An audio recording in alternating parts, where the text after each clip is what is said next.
പ്രവാചകന്മാർ പുസ്തകത്തിൽ എഴുതുന്നത്. സിഹിർബാധ നിഷേധിച്ച മുജാഹിദുകൾ ഇപ്പോൾ നബി സല്ലല്ലാഹു അലൈഹി വസല്ലമക്ക് പോലും സിഹിർ ബാധിച്ചിരുന്നുവെന്ന് പറയുന്നു.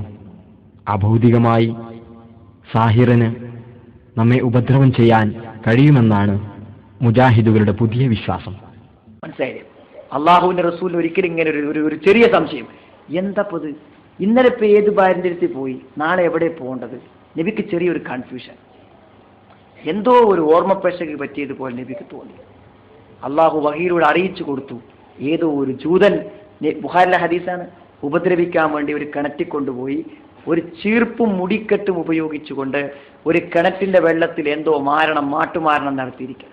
ആ മാരണം ചെയ്ത വെള്ളം നിറവ്യത്യാസം വന്ന് കിടക്കുന്നതായിട്ട് കണ്ടു. അള്ളാഹുവിന്റെ റസൂൽ അള്ളാഹു വഹീലൂടെ അറിയിച്ചു കൊടുത്തു, ഒരാൾ പറഞ്ഞയച്ച ആ വസ്തു അതിന് എടുത്ത് പുറത്ത് കിട്ടു.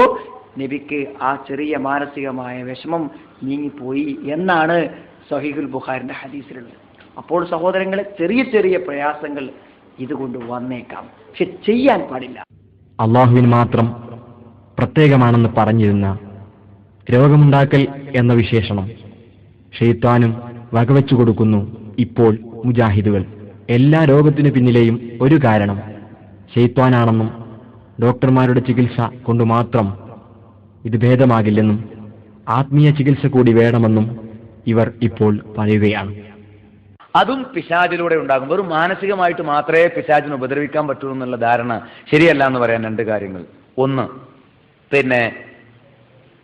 അയ്യൂബ് അലൈഹിസ്സലാം, അദ്ദേഹത്തിന് ഇന്നി മസ്തനിയ ഷൈത്താൻ, അദ്ദേഹം ദീർഘകാലം രോഗിയായി കിടന്നു, കുടുംബം വരെ അദ്ദേഹത്തെ ഉപേക്ഷിച്ചു എന്നാണ് ചരിത്രത്തിൽ നിന്ന് വ്യക്തമാകുന്നത്.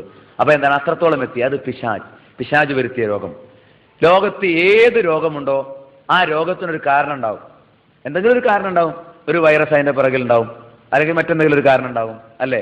ആ കാരണങ്ങളിൽ, എല്ലാ രോഗത്തിന്റെയും കാരണങ്ങളിൽ ഒന്ന് ശൈത്താനാണ്. പനിയാവട്ടെ, ജലദോഷാവട്ടെ, ചുമയാവട്ടെ, മറ്റ് ഏതെങ്കിലും രോഗം, വലിയ വലിയ ക്യാൻസർ ആവട്ടെ, വലിയ വലിയ മാരക രോഗങ്ങളാവട്ടെ, എന്തായിരുന്നാലും ശരി, അതിനൊരു പല കാരണങ്ങൾ കൊണ്ട് ഒരു രോഗമുണ്ടാകാം.